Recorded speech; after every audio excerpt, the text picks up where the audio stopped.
This lesson is going to talk about postulates, theorems, and definitions that we use in geometry. We talked about algebraic proofs. A lot of times these are used with two-column proofs. We are just going to talk about the statements, a lot of them being the if-then statements, conditional statements, and identifying which postulate, theorem, or definition we're using.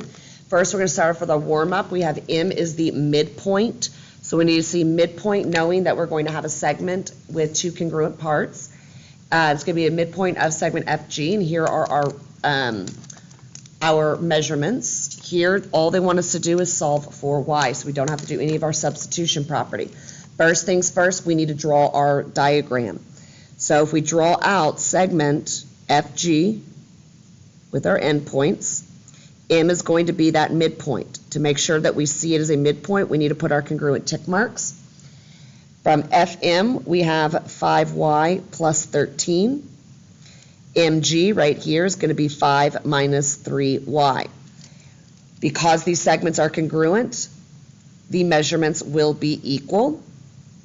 So we set these equal to each other. So we have 5y plus 13 equal to 5 minus 3y. To start off, we have this 5 minus 3y, so the y is not listed first in that expression, so go ahead and help out with this. We're going to go ahead and move that 3y over by adding the 3y to both sides. Okay, and that'll give us the 8y plus 13 is equal to 5. Our two last steps, we're going to subtract the 13. We will get a negative over here. We're going to get 8y equals negative 8. When we divide both sides by that coefficient, the 8s do not cancel on the other side. It comes out to a negative 1. Number 2, we have angles 1 and 2 are supplementary. We need to remember supplementary means they are going to have a sum of 180 degrees. Very important geometry word for us. And now we have our measurements. We also already have the diagram for us, which is really nice of them. So we've got these two angles that are going to also form a linear pair. They're going to be supplementary. They do want us to find the measure of angle 1. So we're going to be substituting back in. Okay, angle 1 was the 2x. So the first things first, we need to set it up. Add them to equal 180. So we have that 2x plus the other angle, angle 2, 4x plus 108, all equal to 180. Go ahead and pause and solve for x, and then we will substitute back in. So we should have gotten 12 for x. Now let's go ahead and take the measurement of angle 1 and substitute back in. Measurement of angle 1 we were told was 2x. So we're going to remove x, and we're going to substitute in what we found x to be. And we multiply 12 times 2. We're going to find out it is 24 degrees. All right, so postulates, theorems, definitions. Okay, these, like I said, we use these a lot with the two-column proofs, but these are justifications for why we have what we have in geometry, whether it's a diagram or a statement. So the first thing we're going to talk about are our two postulates. We have already talked about these, so we're going to go quick through this. Okay.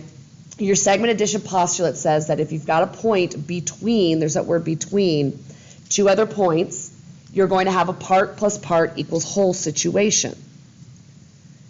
So in this case, we have the length of AB right here plus the length of the other part, BC.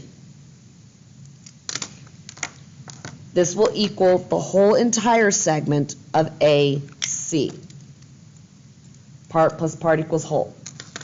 With the angle addition postulate, we have the exact same thing, just with an angle. Now with ours, I do not believe we had any talking about a point on the interior. This is what I'm used to seeing.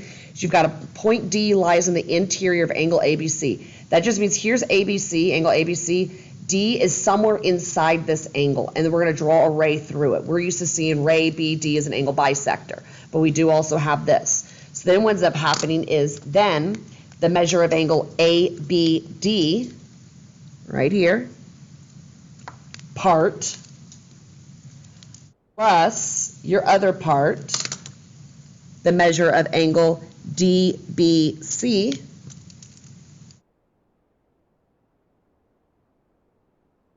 will all be equal to the whole, the entire original angle ABC.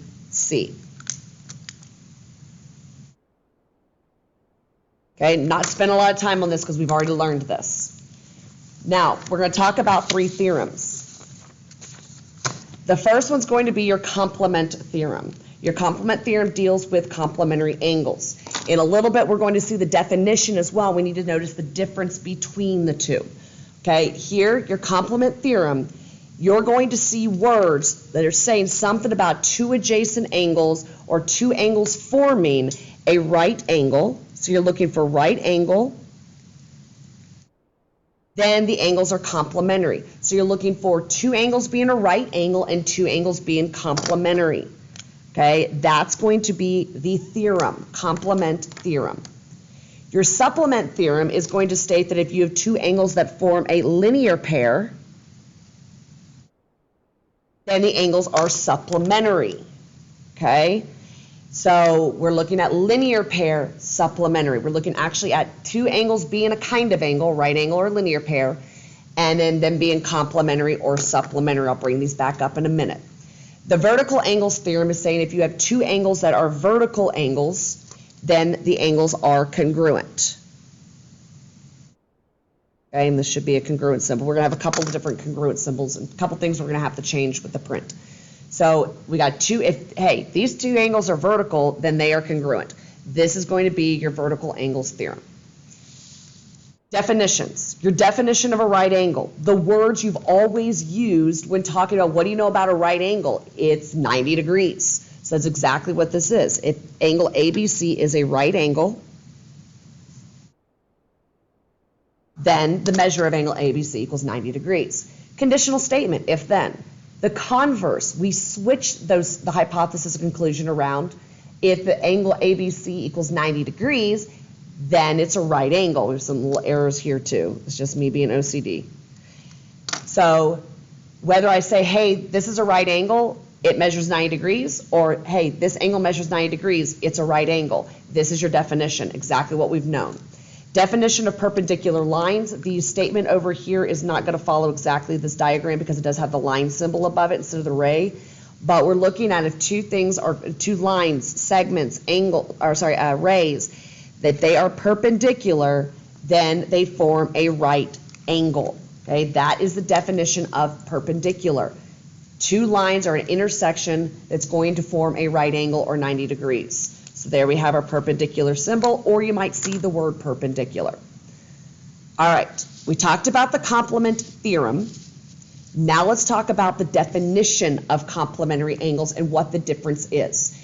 The definition is stating if angle 1, measure angle 1 and measure angle 2 equals 90 degrees, then angle 1 and angle 2 are complementary angles. Watch what happens. Here we're talking about two measurements adding to equal 90. The complement theorem says we have a right angle. Guys, a right angle, they are connected and adjacent. This does not necessarily mean they have to be connected. They just add to equal 90 degrees. They do not have to be adjacent. All right, so here we're saying two angles add to 90 degrees, they're complementary. The theorem, they have to form a right angle to be complementary. That's the difference between your definition and your theorem. Two random angles adding to 90 or two angles that are a right angle are complementary. Okay, we're going to see this kind of same thing here with your supplementary. Your definition of supplementary angles is saying if you have the measure of angle 1 plus the measure of angle 2 equals 180 degrees, then they are supplementary angles. Okay, again, with your supplement theorem here, we're saying we have a linear pair. They are connected. They are adjacent. Look at the diagrams alone. If we have a linear pair, they're supplementary. That's the theorem. Over here, we're just saying two random angles add to equal 180. Notice the difference in these diagrams and with the words, so you know the difference between the theorem and the definition. All right, a few more definitions. And on one of these, we're going to have to make a few corrections in the writing. Definition of a midpoint. I have been telling my students and asking my students the question, hey, if two things are congruent, their measurements are what? And they tell me equal. Okay, here we're seeing that segment RA is, here it goes, here's one, we got to put a little congruent symbol here, is congruent to segment AM. Then the measure of RA is equal to the measure of AM. Okay, well take a look at the definition of congruency.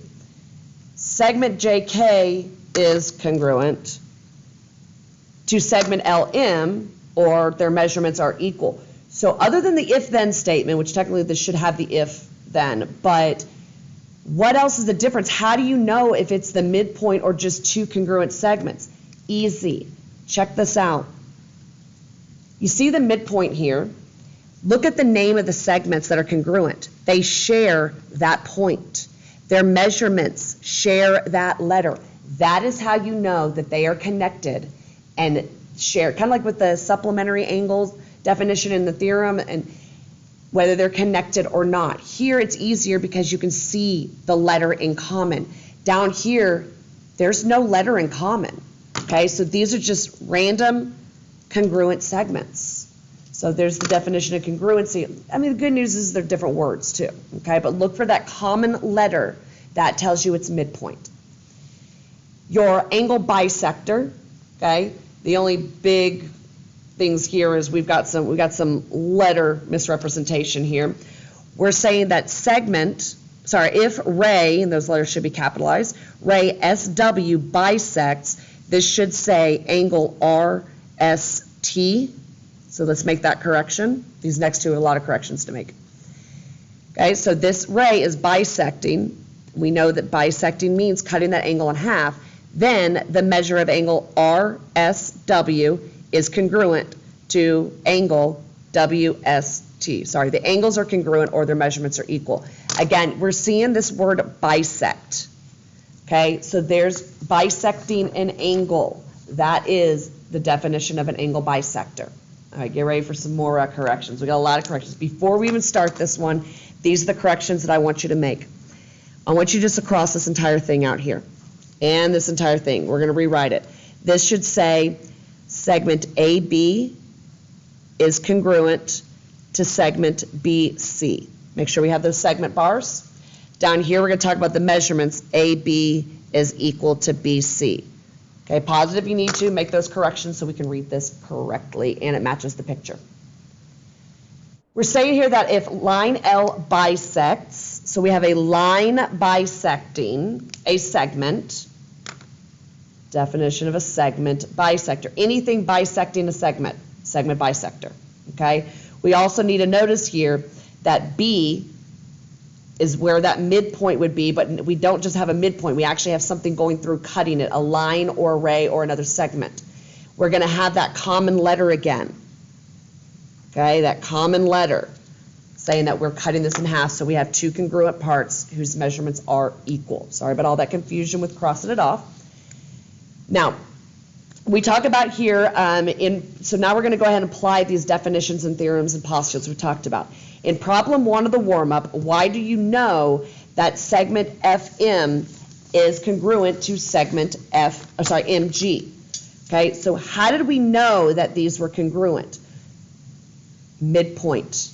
We had the literal word midpoint in it, okay? So that's how we know midpoint. Well, what's the only thing we talked about midpoint with these definition, postulates, and theorems? Got your definition of midpoint.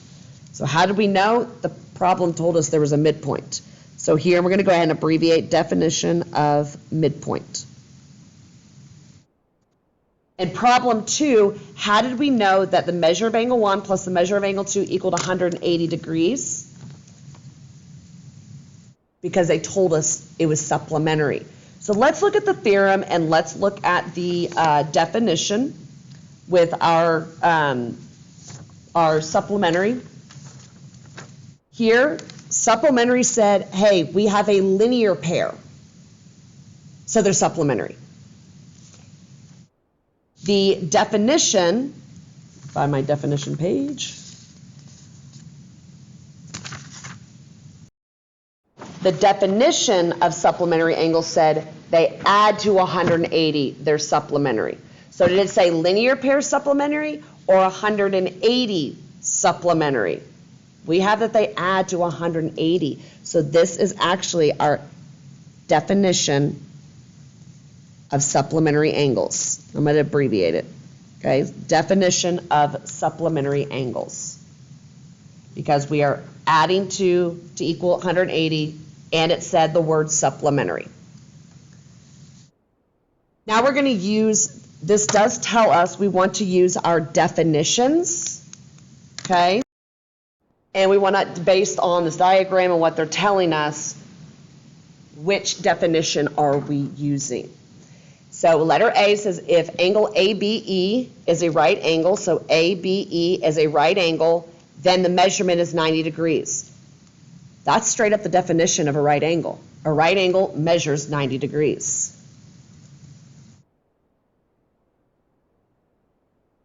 I'm just going to put my angle symbol. I can make that a little bit neater for you guys. Or write the word angle, please, if you need to, okay? If line AC right here is, where's that symbol, that upside down T? Perpendicular to line EG, then angle EBA is a right angle. Perpendicular symbol. This is the definition of perpendicular lines. Perpendicular lines form a right angle. So we have definition of perpendicular lines. I like to abbreviate. Feel free to abbreviate. Okay. C, if the measure of angle 1 plus the measure of angle 2 is 90 degrees, measurement of angle 6 equals 90 degrees, then they are complementary. All right, we got to go back to the theorem and the definition. Now, number 1, this says definitions, but if we go and we look back at the definition of complementary angles, that's the one that says adds to 90, they're complementary. Adds to 90, complementary. So we have definition of complementary angles. Please write the words out if you need to, okay? If ray BF bisects angle EBC, then angle 5 is congruent to angle 6. You don't even need the diagrams for these, okay? We have this word, we have a ray bisecting an angle. There's only one thing we talked about with a ray bisecting an angle, and that is the definition of your angle bisector. A ray bisects an angle. And this is a different copy, so the letters aren't scribbled out. But this is going to be your definition of an angle bisector. The last one of this, if segment DB is congruent to segment BF, then the measurement of DB is equal to the measurement of BF. Okay. We have two options. It's either the definition of congruency or the definition of midpoint. This is where we talked about here, we need to look at, do we have a common letter or not? Here, we do have the common letter. So that means they are connected. This is definition of midpoint.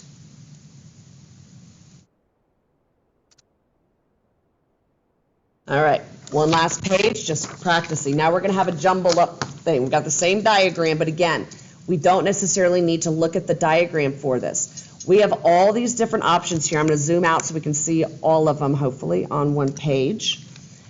And we're going to identify what we have here. Keep it in mind, we've got definition of complementary and complement theorem. So we're going to have to look at our different words here. And I believe there is one on here that we did not talk about. But you should already know what that definition is, the definition of linear pair. All right, the first one here. If angle ABE is a right angle, then the measure of angle ABE equals 90 degrees. Well, there's that right angle equaling 90 degrees. Looking through here, we should be able to see that we have the complement, sorry, not the complement, the definition of right angle, straight right here. Right angle, 90 degrees, okay? That's it. That is our straight up definition of your right angle, letter E. Next, if angle 2 and angle CBD are adjacent and form a line, then they are a linear pair.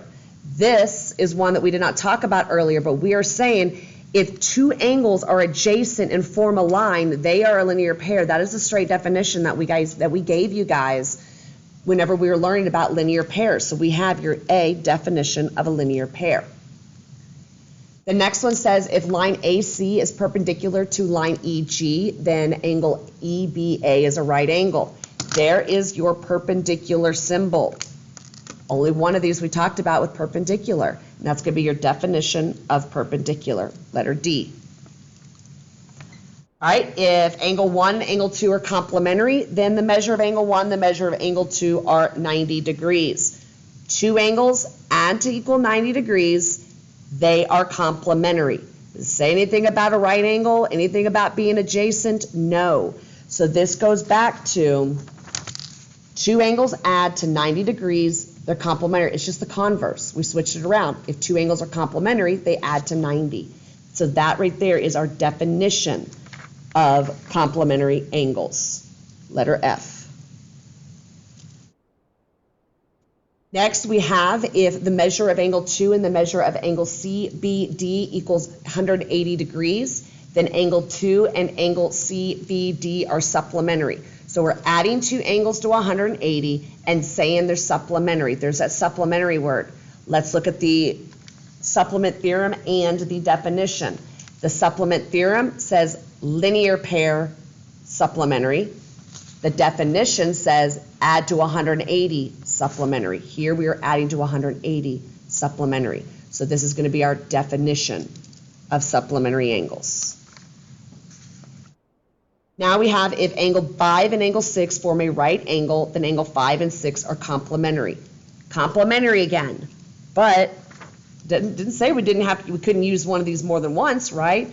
Right angle with complementary. Your complement theorem says right angle and complementary. So this is the theorem. So we have the complement theorem, which down here, letter G. The last one, if angle 2 and angle CBD are a linear pair, then angle 2 and angle CBD are supplementary. Linear pair with supplementary, not adding to equal 180 supplementary, linear pair and supplementary. This is the supplement theorem. That one is letter C right here. Okay?